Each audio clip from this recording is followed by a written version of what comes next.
Здесь сгоревшая лампочка вам, старая. Я ее разобрал тут. И буду делать вот так вот. Сверхяркие диоды. Будем вот так вот сюда вот вставить. Есть ее отверстие для диодной лампочки. Для диодов.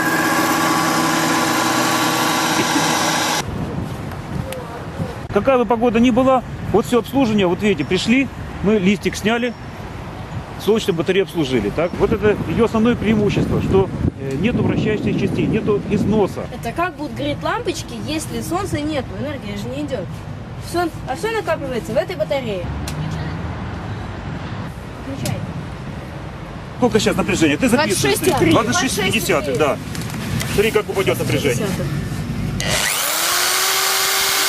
Я сейчас просверлил в этой дощечке отверстие не за счет просто сети, а за счет этой нашей солнечной батареи ветряка.